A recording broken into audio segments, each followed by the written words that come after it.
টানা দুদিন অচল থাকার পর স্বাভাবিক হয়েছে দেশের আমদানি রপ্তানি কার্যক্রম। এদিকে সব ভুলে দেশের স্বার্থে এনবিআরের সব কর্মকর্তা কর্মচারীকে এক হয়ে কাজ করার আহ্বান জানিয়েছেন প্রতিষ্ঠানটির চেয়ারম্যান আব্দুর রহমান খান। কর্মকর্তা কর্মচারীদের আন্দোলনে রাজস্ব আদায়ে নেতিবাচক প্রভাব পড়েছে বলেও জানান তিনি। মেহাদি সেকেন্দারের রিপোর্ট। এনবিআর সংস্কার ঐক্য পরিষদের কমপ্লিট শাটডাউন এবং লং মার্চ টু এনবিআর কর্মসূচিতে স্থবিরতা দেখা দেয় রাজস্ব খাতে। পরিস্থিতি নিয়ন্ত্রণে আনতে এনবিআরের আওতাধীন সব চাকরিকে অত্যাবশ্যকীয় সেবা ঘোষণার সিদ্ধান্ত নেওয়া হয়। অন্যদিকে রোববার এনবিআর সংস্কার ঐক্য পরিষদের সভাপতি সহ ৬ জনের বিরুদ্ধে অনুসন্ধান শুরু করে দুর্নীতি দমন কমিশন।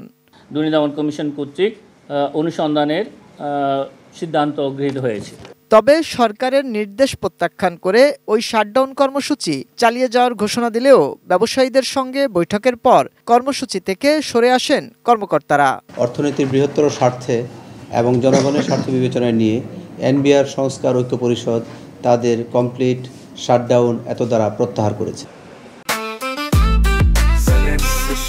জেনেক্সে শিফট করো, লাইফকে লিফট করো। ফলে সোমবার স্বাভাবিক কার্যক্রমে ফিরেছে জাতীয় রাজস্ব বোর্ড। সকাল থেকেই অফিস করেন এনবিআর চেয়ারম্যান সহ কর্মকর্তা কর্মচারীরা। স্বাভাবিক নিয়মেই চলছে দেশের আমদানি রপ্তানি কার্যক্রম। সেবা পাচ্ছেন সেবা গ্রহীতারাও। কয়েকদিন তো ঢুকতে পারি নাই, আজকে ঢুকতে পারলাম আর কি।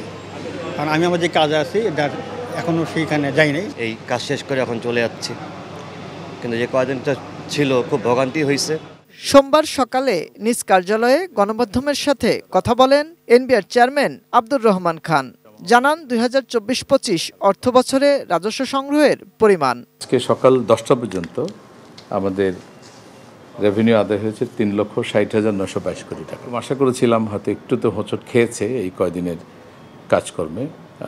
ব্যবসা বাণিজ্য যেমন বিঘ্নিত হয়েছে, একইভাবে আমাদের রাজস্ব আদায় কার্যক্রমে হোঁচট খেয়েছে। জানান সহকর্মীদের নিয়ে কাজ করবেন একসাথে। ফিল্ডে যারা আছেন সবাইকে আহ্বান জানাবো, তারা অতীতে যেভাবে দক্ষতা এবং নিষ্ঠা এবং কঠোর পরিশ্রম করে রেভিনিউ আদায় করেছেন, একইভাবে তারা তাদের কাজগুলো কন্টিনিউ করবে। প্রত্যাশা করেন আগের মতোই চলবে রাজস্ব সংগ্রহ কার্যক্রম। আমাদের যে কর্ম তৎপরতা যথারীতি আগে যেভাবে ছিল সেভাবে চলবে। Mehidy Sekendar, ATN news, Dhaka.